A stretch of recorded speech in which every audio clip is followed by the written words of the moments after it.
kusikiliza ujiumvwa nyosonge tubamukewa à l'écoute pour s'informer.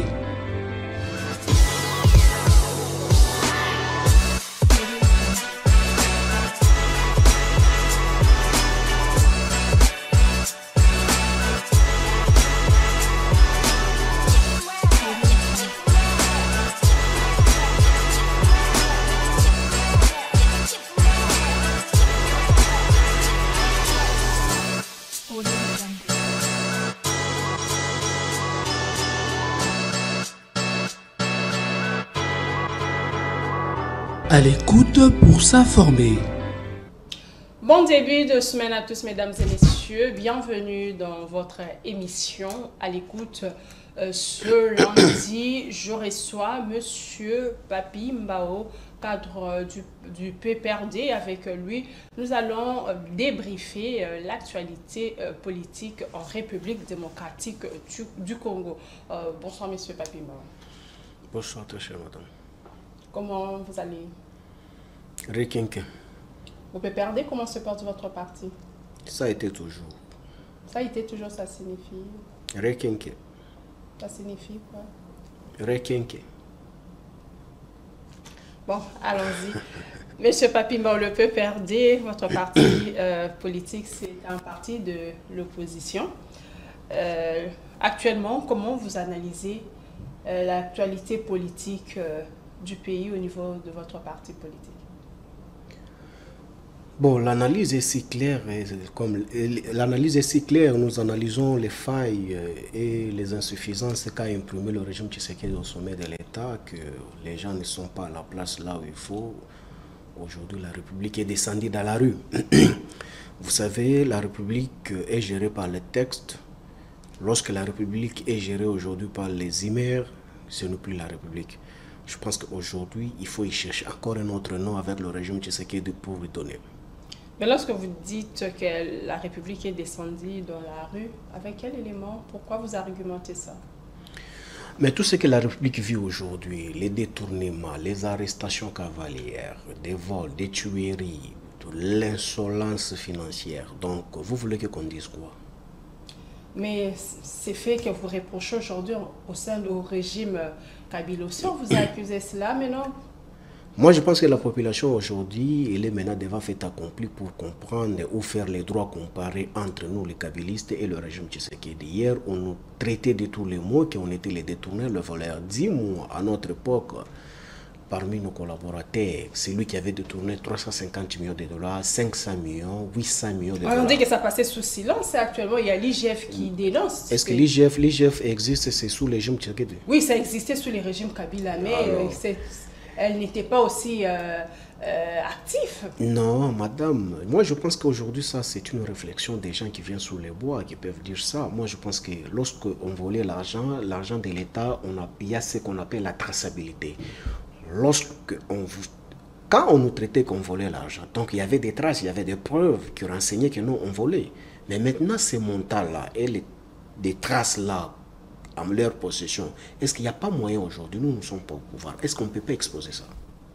Parce que nous disons que nous sommes dans un régime cavalier, un régime dictat. Vous étiez en coalition, il y a eu FCC. Mais la coalition, c'est tout à fait logique, c'est un acte politique, ça peut s'unir et puis ça peut se défendre, c'est tout à fait logique. Moi, j'aimerais que la population fasse aussi les droits comparés. Ceux qui nous traitaient hier les voleurs, ceux qui nous traitaient les tueurs, ceux qui nous traitaient de tous les mots hier. Et nous comparer aujourd'hui avec le régime Tshisekedi. Parce qu'aujourd'hui, vous m'avez dit que non. Hier, on vous traitait aussi ainsi. Oui, j'accepte. On nous traitait par ignorance. Et aujourd'hui, je voulais que nous opposions seulement les noms de tous ces gens-là qui ont volé 800 millions, 1 million, 350 millions, 600 millions. Donc, ce n'est que des millions qu'on vole aujourd'hui. Monsieur Papi Mbao, je ne suis pas là pour défendre les immoraux, encore moins les voleurs. Un voleur, sa place, c'est en prison. Je ne peux pas... Non, les droits... Oui. C'est tout à fait logique. Les droits comparés, c'est aussi circonscrit et quantifié les taux d'exécution de ce qu'on dit aujourd'hui détournement et le vol. Bino détournement qui n'a pas un niveau élevé. D'après Bino Zomona qui a tout remué bien ma casse. Mais je dis, j'assume mes propos. Oui, je ne peux pas exempter ou soit dire que non, à l'époque de Kabila, il n'y avait pas vol. Non. Mais les mêmes voleurs sont tout autour de mes Tshisekedi d'aujourd'hui. Mais les taux, il y a Miyibi, il y a lobby. Ce n'est pas ce qui se passe aujourd'hui. Cette léthargie-là, la légèreté, cette laxisme-là, laxisme organisé au sommet de l'État sous le régime Tshisekedi, c'est ça qui ne se laisse pas désirer. Quand une personne peut détourner 600 millions, il n'y a rien, on ne retire rien. Et l'homme marche librement en République démocratique du Congo. On vous défie. Mais il y a la justice qui laisse que le chef de l'État doit encore y avoir comme magistrat, comme juge, et qu'on sort la justice. Il est là, ce qui la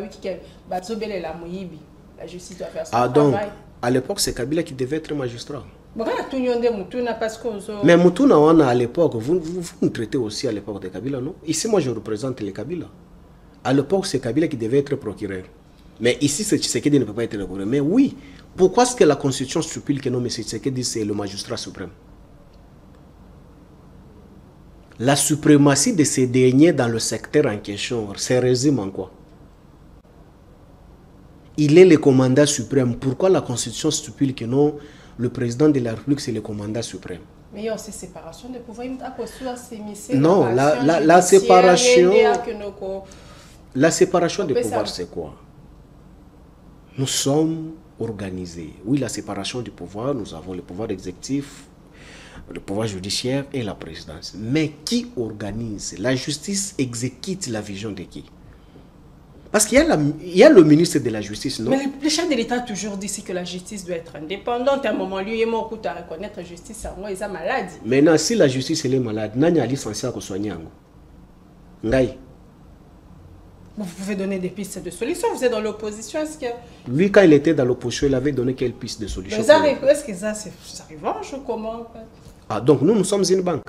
Non, les autres n'est pas parce que mais quand il était dans SKP, est-ce que bon, mais même hier, ceux qui étaient... ça va proposition que non, peut-être nous aussi, dans le régime, voici la piste de solution. La proposition pour proposer à une personne, il y a ce qu'on dit la malléabilité. Donc, on ne peut que proposer là où il y a l'acceptation, ou soit la facilité d'appréhension ou de compréhension. Mais aujourd'hui, vous croyez que non, même si vous proposez à M. Tshisekedi, est-ce qu'il peut le mettre en exercice? Vous savez, il y a quelque chose, bon, la proposition en dépend de manière. Hein. Moi, je peux te dire aussi que non, on peut proposer d'une manière indirecte. Parce qu'en chaque critique, il y a une dose de proposition. Lorsqu'on critique, on propose d'une manière indirecte. C'est que les gens ne savent pas. Ce n'est pas que quand on critique pour détruire. Il y a une critique positive. Lorsqu'on critique, on propose aussi d'une manière indirecte. Mais c'est à lui qu'on critique chaque fois de détecter cette proposition indirecte, lui proposer en critique. Mais lorsque vous n'avez pas la capacité de détection, pour détecter cette proposition indirecte, vous faites d'une manière indirecte, c'est difficile. Toi, tu crois que tout ce que l'opposition crie sur la place publique, on ne propose pas M. Tshisekedi. On propose d'une manière indirecte, mais c'est à lui qu'on est en train de critiquer, avoir la capacité de détecter cette proposition pour le mettre en exercice. C'est si simple. Donc, il faudrait que le chef de l'État détecte cela. Ben, M. Papi Mboya, certaines langues isolent pour ce qui se passe au pays, il faut la refondation de l'État. S'il faut parler de refondation de l'État, on doit commencer par où ou par qui? La refondation de l'État, bon, peut-être vous le comprenez étant journaliste, bon, je vous comprends, je ne peux pas vous en tenir rigueur. Vous savez, parmi les 4 types de réformes de l'État, il y a ce qu'on appelle aussi la refondation du pouvoir public. Donc, c'est la dernière réforme. Donc, lorsqu'on fait la refondation, donc on initie une réforme d'une manière globale pour changer ce qui existait d'une manière globale. Mais c'est tout à fait logique. C'est parmi les règles des droits administratifs reconnus, parmi les critères. Mais si on appliquait cette réforme Ça gêne à quoi? Actuellement, vous pensez qu'ici, il y a nécessité? Mais c'est l'un des principes des droits administratifs. Comment est-ce qu'on peut être ignorant, ne pas dire que la refondation de quoi? La refondation du pouvoir public n'est pas utile, n'est pas évocable. Non, ce n'est que les immoraux qui peuvent dire ça. Ou soit l'idiotie peut primer à certaines personnes. Et vous pensez que avec notre pays, c'est vraiment, ça doit se faire? Mais dans quelle manière vous voulez que ça se fasse? Non, puisque vous êtes au niveau de l'opposition, il y a ces opposants qui parlent de la refondation de l'État. Mais la refondation... Au niveau justice, au niveau il y a administration, au lobby, il y a Congolais. C'est ce que je t'ai dit. Il y a Congolais et Moko à cause se refonder. Est-ce que toi tu peux refonder tu peux refonder comment? Tu peux initier. Ou toi, tu peux refonder le pouvoir peut-être de votre secteur. Non plus, tu n'as pas le pouvoir. La refondation intervient à qui des droits et c'est lui qui est porteur de pouvoir de refonder. Qu'est-ce que je peux dire? Aujourd'hui, dans votre secteur, par exemple, de la communication, il y a un ministre qui vous représente au niveau de l'exécutif. Mais aujourd'hui, on regarde que non, des réformes selon la réalité de la société, il faut qu'on puisse améliorer ou soit refonder cette réforme qui régisse votre secteur, ce qui est logique. Mais moi, on a tenu par rapport à ce qui se passe avec la gouvernance, parce que vous critiquez et qu'on sent, voilà pourquoi on a tenu. Mais est-ce qu'il y a... de la justice peut-être, le cas, qu'est-ce qu'il faut faire? Est-ce que la Constitution, soit les lois de la République, interdit qu'il y ait des réformes? Les réformes sont voulues à chaque période dans la République démocratique du Congo et surtout sur toutes les institutions de la République. Donc voilà pourquoi il faudrait, lorsque le chef de l'État a proposé qu'il faudrait modifier, réviser la Constitution, qu'il va mettre une commission en place, donc il est dans la logique parce qu'il veut refonder des choses. Mais quand vous me posez 50 000 questions, je ne sais pas, vous allez avoir combien de réponses aussi. Quand vous me parlez des réformes, vous me parlez de la modification, vous me parlez... Mais c'est déjà dans le cadre de la refondation, comment ça a arrangé l'État pour organiser les choses. Attention, vous êtes journaliste, les termes des droits administratifs qui ne sont pas les propres droits, il faut les éviter. Lorsqu'on parle de la refondation, c'est une réforme. Cette réforme a les règles et le principe qu'il faut pour que ça soit en exercice.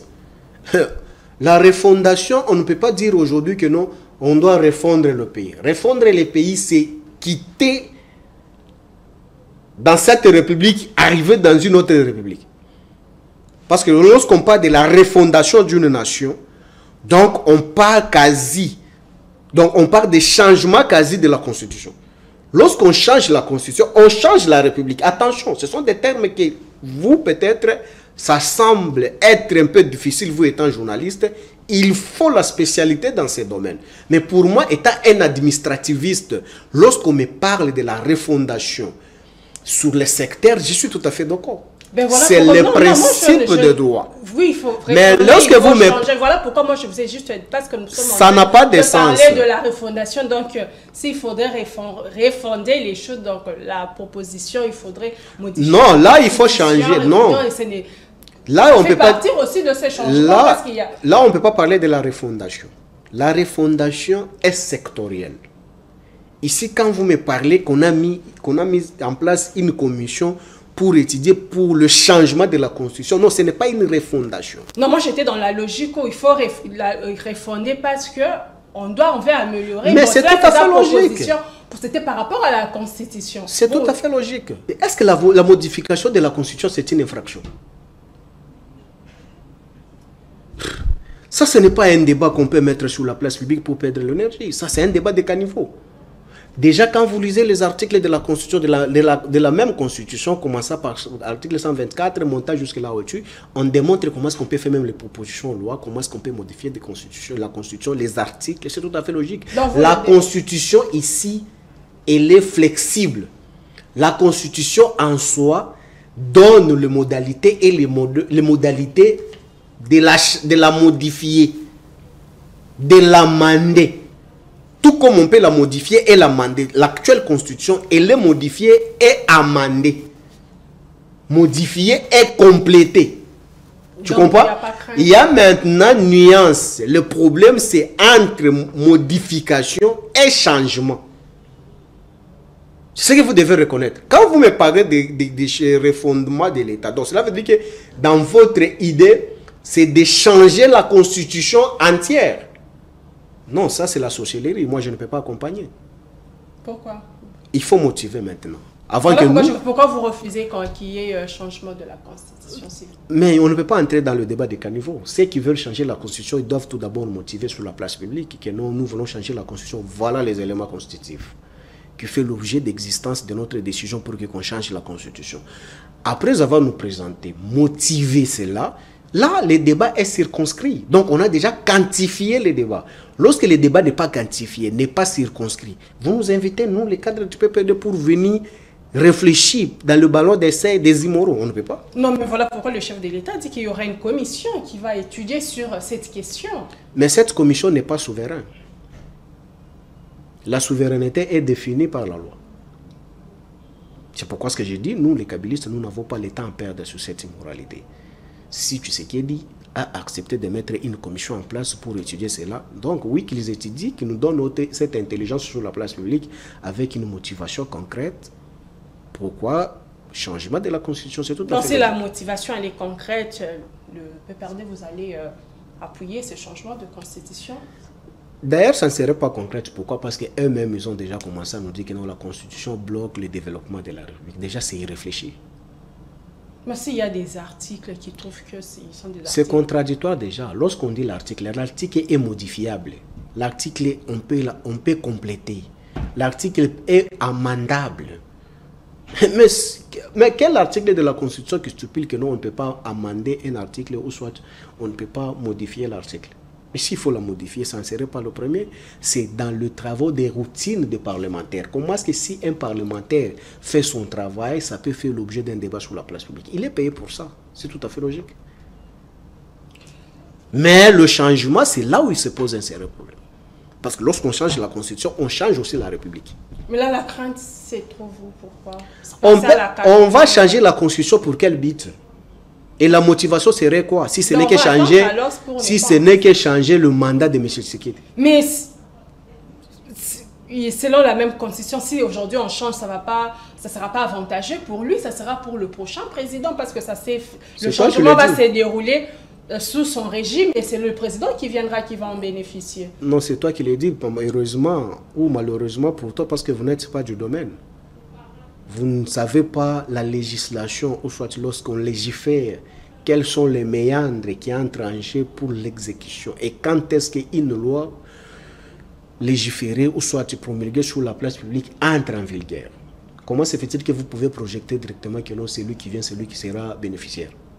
Or, la loi définit déjà les jours de la promulgation et après la promulgation, est publié au niveau du journal officiel, après combien de jours cette loi entre en vigueur. Toi, tu crois que si la Constitution, on la change dans ces mois ici, et les mois prochains, on publie ça au journal officiel, vous allez dire que non, M. Tshisekedi ne serait jamais bénéficiaire de cette Constitution. Donc, vous la crainte, vous pensez Ce n'est pas la crainte, c'est ça la science. Le chef de l'État actuel veut s'enraciner au pouvoir, la Constitution sera taillée sur base de lui. Mais Tshisekedi, l'objectif principal de lui, c'est quoi? C'est de s'éterniser au pouvoir. Je ne sais pas, c'est pour faire quoi? Mais il a toujours dit, ce sont des procès d'intention, lui-même a toujours dit que... Quel procès d'intention? Il est respectueux de la loi, il ne parle pas de Tshisekedi, il est respectueux de la loi. Quelle loi Tshisekedi? Il a même dit qu'après lui, il a toujours souhaité que ça soit même une femme. Mais je te pose la question pour ne pas embraser d'autres choses. Dis-moi que la loi Tshisekedi a respecté. Ça serait quelle loi? Non, c'est à vous de dire. Mais pourquoi est-ce que vous dites que non, Tshisekedi c'est un respectueux des textes? Il ne faut plus le dire sous la place publique. Non, là c'est vous qui le dites, moi je suis... Oui, j'assume mes propos. Il ne faut pas le dire, il faut pas le dire sous la place publique que Tshisekedi c'est un respectueux. Non, là c'est vous qui le dites. Je dis et je l'assume. Tshisekedi n'est pas respectueux des textes. Il ne faut pas le dire sous la place publique. Pourquoi? Parce que si Tshisekedi était respectueux des textes, Tshisekedi ne pouvait jamais avoir la majorité dans le premier mandat de Tshisekedi. Si Tshisekedi était respectueux des textes, il ne pouvait jamais être élu après 7 jours. Si Tshisekedi était respectueux des textes, on ne pouvait pas voir les voleurs libres. Non, vous me parlez de quel texte Tshisekedi est respectueux? Donc c'est pour ça que là, ce sont vos propos qui n'engagent que vous. Nous, on sait mais qui le dit? l'État, il s'est dit respectueux. Lui, même quand il a fait sa tournée européenne, il a même parlé quand les gens... que Bassalaé comme un dictateur. Donc c'était juste là pour montrer que vraiment... Mais si Tshisekedi n'était pas dictateur, pourquoi est-ce que les kabylistes ont subi les arrestations cavalières? C'est par quel principe? Si lui, il est respectueux des textes, j'ai dit, comment est-ce qu'il a obtenu 73%? S'il est respectueux des textes, il est allé aux élections pendant... Donne-moi un article de la Constitution qui a dit que non, mais Tshisekedi doit être élu pendant 7 jours. La Seigneur a rencontré des problèmes logistiques. Quel problème logistique? C'est pourquoi ce que je te dis, mais Tshisekedi n'est pas respectueux des textes. Il ne faut pas le dire. Quand vous m'invitez moi sur les plateaux, il ne faut pas me dire que M. Tshisekedi est respectueux des textes. Il ne faut pas me dire ça. Si Tshisekedi était respectueux des textes, il ne pouvait jamais organiser les élections pendant 7 jours. Si Tshisekedi était respectueux des textes, aujourd'hui, ça fait combien de mois qu'il est élu président de la République, proclamé président de la République? Aujourd'hui, la République démocratique du Congo a des premiers ministres payés aux frais du trésor public. Il est respectueux des textes. C'est par lequel article? Et je dis encore, si Tshisekedi était respectueux des textes, jusqu'à preuve du contraire, pourquoi est-ce que ça bloque pour avoir le bureau définitif de l'Assemblée nationale et provinciale? Monsieur Papimbo, j'allais revenir sur cette question. Aujourd'hui, déjà, ça fait déjà presque 5 mois depuis sa prestation de serment. On n'a pas encore un gouvernement. Est-ce que c'est parce qu'il n'y a pas encore la mise en place des bureaux définitifs des chambres du Parlement? C'est ça qu'il faut aller lui poser la question, les respectueux des textes. Comme lui, il est respectueux des textes, ça bloque en quoi? Parce que c'est les textes qui régissent la République démocratique du Congo. Non, parce que dans ce gouvernement, on a des bimités. Est-ce que c'est parce que le bureau, la chambre à parlement... Mais respectueux des textes... Il y a une cause à César, raison et cause à la valable... Mais tu as parlé de la chose, tu as donné aussi la réponse directement en même temps. Mais quand il y a un de la lobby... Mais au lobby, il y a un autre, au PCP, directement réponse. Parce que au lobby, que non... Tant que bureau, il y a des chambres, il y a lié en place, il y a un... Parce que le gouvernement, c'est l'émanation de l'Assemblée. Mais dites-moi aujourd'hui, cette émanation-là, et que tant que bango baboti, nanou baboti te. Maintenant, le respectueux des textes-là, comment est-ce qu'il n'a pas donné naissance à un maman là qui va donner naissance au gouvernement? Donc, ils sont dans la logique, ceux qui veulent le gouvernement, ils ont bimaté parce que 2 chambres à parlement dans une fandité. Mais par quelle magie? Ceux qui ont vendu le gouvernement et cause à la paix. C'est normal, c'est la logique. C'est pourquoi ce que je dis, moi quand vous m'invitez sur les plateaux, évitez-moi de me dire que non, mais c'est que c'est un respectueux des textes. Au Sénégal, c'est 4 jours après. Le gouvernement est là. On a connu le premier ministre et le gouvernement est là en fonction déjà. Les arrestations déjà, ça a commencé là-bas, les gens qui ont volé l'argent. Mais aujourd'hui, pour M. Tshisekedi, 5 mois, plutôt 6 mois, M. Tshisekedi est incapable de nous présenter au gouvernement. Encore on a vu le secrétaire général de l'UDPS, Augustin Kabouya, non, il faut pas me parler qui a expliqué les contextes, c'est-à-dire que le contexte à RDC, il y a Sénégal, les années de mon côté, il a parlé de l'élection, il y a beaucoup de choses. Mais on va poser, comme tu as posé la question, comme tu as évoqué le nom de ces derniers, on va lui poser la question en termes scientifiques ou politiques. Hein, on réfléchit en termes de représentativité, ou soit de la nature. Le Sénégal a quel régime? La République démocratique du Congo a quel régime? Maintenant, il devait comparer à ça pour voir quel est le régime le plus expéditif pour ne pas subir ce que nous sommes en train de subir aujourd'hui. Te dire que le contexte, c'est vague, c'est irréfléchi. C'est une réflexion de lavandier. Moi, je pense que la République n'a pas besoin des immoraux pour faire avancer les choses. Moi, quand vous m'invitez sur les plateaux, me dire que Tshisekedi c'est un respectueux des textes, c'est une insulte pour moi.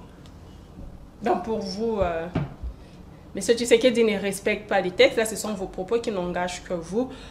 Mais lorsque vous regardez... Mais pourquoi est-ce que vous voulez que je puisse nier mes propos? Ce sont vos... J'assume mes propos. Mais si quand on a la ticket, il y a, bon, je prends l'exemple à bureau, il y a Assemblée nationale, Christophe Mbosso qui a été président de l'Assemblée nationale, président, il y a un bureau provisoire, qui se présente comme un candidat, il y a deuxième vice-président, il y a l'Assemblée nationale. D'abord le ticket en général. Ça aspire confiance. Ces conglomérats, les conglomérats communément appelés Union dite salité, c'est un retrouvaille, c'est un club d'amis. Des copains et copines se retrouvent aux frais de l'État pour se faire ce qu'ils sont en train de faire. Parce que dans une organisation réfléchie, là où il y a leadership imprimé, on ne peut pas vivre cette aventure. Si M. Tshisekedi avait imprimé son leadership en cette histoire, on ne pouvait pas vivre ce que nous sommes en train de vivre, une honte sur la place publique.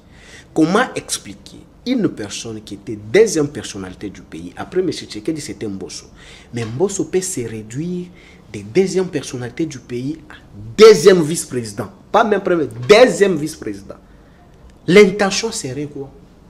Qu'à la place d'être même dans une commission de sages au Parlement pour donner le meilleur de lui, ce qu'il a exercé pendant plusieurs années pour une bonne marche de cette institution. Mais lui, il se fait seulement s'éterniser au perchoir. Voilà, lorsqu'il a échoué à la présidence, il descend encore trop bas pour dire que non, je suis candidat deuxième vice-président. Mais non, est-ce que ces gens, avec cette réflexion, vous pensez que non, ils réfléchissent la République pour les bonnes marches de la République, ou soit pour les raisons si valables qu'on peut justifier sur la place publique, si ce n'est que les intérêts particuliers? Non, moi je pense qu'aujourd'hui la République est dans la rue. La République mérite mieux. Parce qu'aujourd'hui, quand vous regardez cette club d'amis orchestrée autour de M. Tshisekedi, appelé qui est présidium de l'Union sacrée, mais c'est du gâchis. M. Tshisekedi n'a pas compris, n'a pas maîtrisé le système politique qui organise ces conglomérats-là. Il ne fera rien. Moi, je crois que si M. Tshisekedi maîtrisait la politique, la jurisprudence est là. Dites-moi, Mbosso n'est pas fils politique de M. Tshisekedi. Mbosso a travaillé depuis la Première République jusqu'à la Troisième République aujourd'hui. Qu'est-ce que M. Tshisekedi peut apprendre à Mbosso? Rien. Au contraire, M. Tshisekedi pouvait comprendre que lui devait donner naissance à sa propre famille, à sa propre génération, pour imprimer sa vision.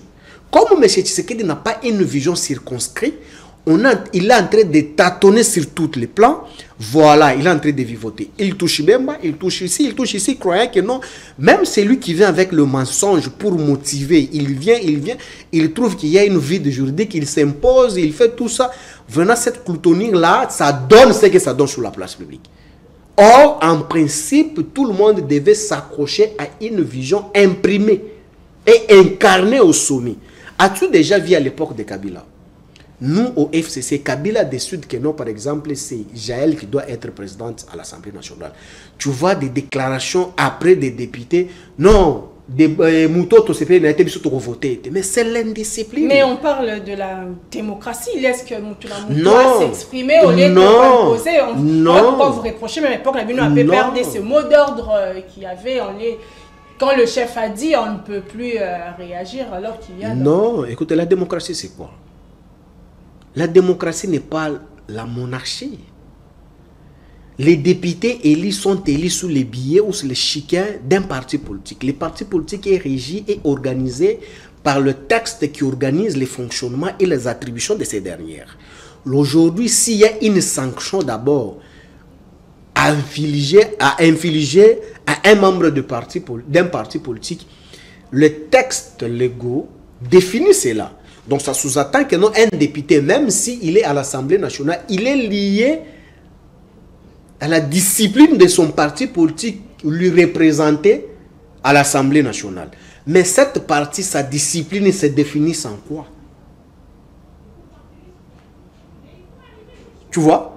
Aujourd'hui, on ne peut pas, parce que tu sais, aujourd'hui, M. Tshisekedi en paye le prix. Pourquoi? Parce que pour voler la majorité des Kabila, ils se font... Mais Tshisekedi a créé ce qu'on avait donné une loi ou un décret et une loi qui disait que non, le mandat impératif, un député est libre. Il peut se choisir à n'importe quel parti ou aller s'exprimer pour aller exprimer ses ambitions politiques. Mais aujourd'hui, il est rattrapé sur ça. Mais maintenant, cette vagabondage organisé par lui-même au sommet de l'État en donnant un arrêt aux députés qui peuvent être vagabonds. Mais maintenant, les vagabonds, c'est surgi, les vagabondages, c'est surgi au niveau de l'Assemblée nationale. Vous allez le punir comment? Parce que déjà, cette loi les donne l'occasion d'agir ainsi. Tu vois, quand on pose les actes pour sanctionner ou soit pour punir une personne au profit de X, Y sans pour autant calculer les conséquences qui peuvent venir demain ou le lendemain, voilà ce que le régime Tshisekedi vit aujourd'hui. Dans le fait qu'il laisse la union sacrazotique et la moutoise à la libre, il ne veut pas imposer son... Là où les hommes... Là où les hommes vivent, on ne peut pas vivre... Même dans la jungle, tu vas trouver qu'un lion est là, est en train d'organiser sa circonscription. Dans la jungle. Mais à combien plus forte raison par les gens qui réfléchissent par le cerveau? Les partis, aujourd'hui, lorsqu'on vous parle de ce qu'on appelle l'union sacrée, c'est l'ensemble de tous les partis politiques unis qui ont fait cette plateforme qu'on appelle l'union sacrée. Mais ces partis politiques ont des textes qui organisent le fonctionnement de ces derniers.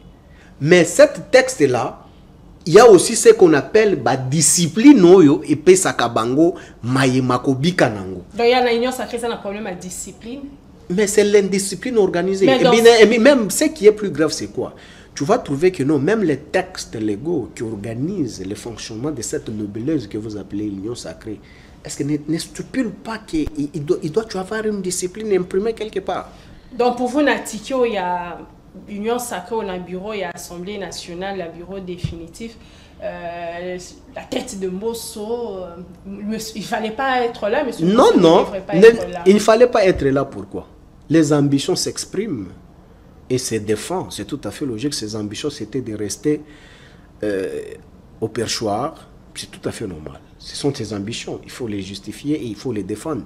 Mais moi, ma préoccupation, c'est en termes de charisme et la personnalité. Comment se fait-il qu'une personne qui était deuxième personnalité du pays peut se ramener encore pour être un membre des bureaux, pas même vice-président, deuxième vice-président? Mais c'est gravissime. Quelle personnalité? Monsieur Papimba, nous arrivons déjà à la fin de cette émission. La toute dernière question est que, est-ce que par rapport à tout ce qui s'est passé, est-ce que la pluralité des partis politiques, parti politique et comme Kobota Ebele, est-ce que ce n'est pas aussi à la base, il y a Makamo Ebele, tous ont rencontré la difficulté des personnes parfois qui n'arrivent pas à gérer la fonction, parce que beaucoup à Ebeka qui n'ont pas été au côté de nos partis politiques et aussi après un jour on a propulsé c'est comme le quoi moi issu à Kobon à la vie. Est-ce que la pluralité de partis politiques a résolu le problème des développements dans ce pays? Étant dans la démocratie, la pluralité politique est voulue et recommandée par cette règle démocratique, mais la pluralité de partis politiques est orientée. Lorsque la pluralité n'est pas orientée, c'est là où on vit la jungle. Mais malgré la multiplicité des partis politiques, cette parti politique, il n'y a pas 50 lois qui organisent le fonctionnement et les attributions des partis politiques. Tous nous vivons sur une même loi qui nous attribue la compétence et les attributions d'un parti politique. Mais la loi là organise le fonctionnement d'un parti politique. Mais cette parti politique doit être orientée et structurée. Mais aujourd'hui, si vous me parlez de léthargie qui se fait constater dans la société, c'est quoi? C'est lorsque le leadership au sommet n'est pas imprimé. C'est pourquoi est-ce qu'on peut vivre ça? Si le leadership était imprimé, on ne peut pas vivre ce que nous sommes en train de vivre aujourd'hui, même si nous avons 100 millions de partis politiques. Lorsqu'il y a un leadership fort imprimé, donc je pense que ça doit réglementer tout ce que vous êtes en train de craindre comme pluralisme. Lorsque ça devient maintenant les électrons libres, là ça pose un sérieux problème.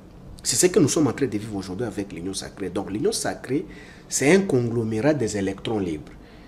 Chacun d'eux peut se relever dans les 4 matins. Il bloque l'installation du bureau définitif. L'autre, il bloque ça pour qu'on donne le gouvernement. Donc, il n'y a pas cette leadership imprimée. C'est ça maintenant, vous, peut-être, à ne pas maîtriser ça, vous parlez que non, pluralisme, ce n'est pas quelque chose qui te fait avancer.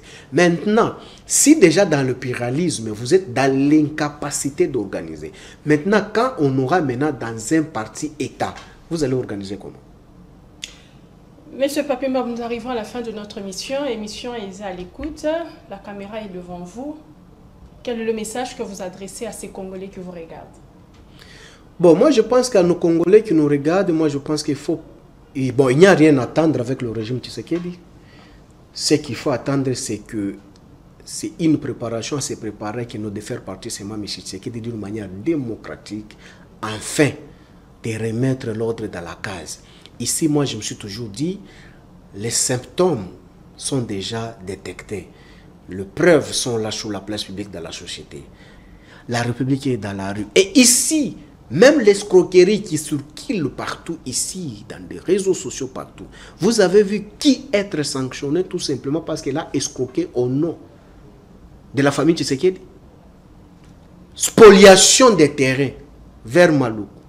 On passe même sur les sites d'enfouissement technique d'impasse pour enfuir des immondices, aujourd'hui, spolié sous l'influence des présumées familles de M. Tshilombo. Mais aujourd'hui, vous me demandez, moi, de parler à la population qui subit cette injustice. Que cette population peut attendre quoi? La population abandonnée à l'est de la République, où ils n'ont pas même la capacité de s'attraper même une bâche pour faire une petite maisonnette pour dormir. Mais au moins ici, à Kinshasa, on peut détourner 300 millions, mais les déplacer là où même on a bombardé les Congolais. Mais ce Tshisekedi est incapable. Non, il y a eu les ministres des Affaires humanitaires. Il a fait quoi? Ils sont allés là-bas. Attends, il a fait quoi? Ils sont arrivant déjà à la fin. Il a fait... Non, c'est une insulte, attends. Ils sont allés là-bas. Il a fait quoi? Ils sont allés assister. Il a fait quoi? Il a en donnant quoi? En faisant quoi? Et d'ailleurs, c'est une insulte. Comment se fait-il que dans la stratégie de guerre, on ne peut jamais accepter de présenter des défaites ou soit les corps qu'on a tués par l'adversaire? Non. Mais aujourd'hui, oui, je chute. Aujourd'hui, lorsque le ministre là, qui a prouvé ses insuffisances politiques et administratives sur la place publique, en disant que non, nous sommes venus présenter ce site ici avec le gouverneur militaire pour désaffecter le site ici où on commencera à enterrer les victimes du Rwanda. C'est une insulte. Vous préparez le cimetière où les Rwandais, lorsqu'ils tuent, vous commencerez à enterrer les Congolais. Monsieur Papimba, nous sommes arrivés. Quelle incompétence! Et il n'a pas même honte, il se présente un ministre, un incompétent de souche. Voilà les gens que Tshisekedi nous présente, nous, comme les ministres. Est-ce que le mérite d'être même ministre? Mesdames et messieurs, nous sommes arrivés à la fin de cette émission à l'écoute. Merci de nous avoir suivis. Le prochain numéro est prévu pour ce mercredi. Bonne suite de programme sur A30 Télévision.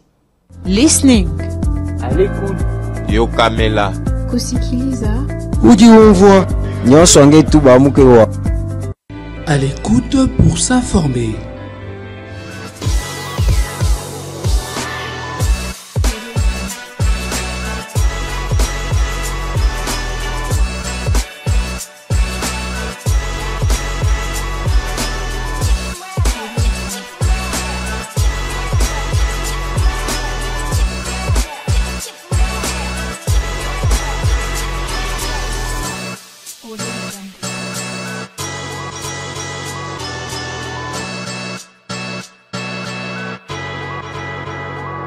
À l'écoute pour s'informer.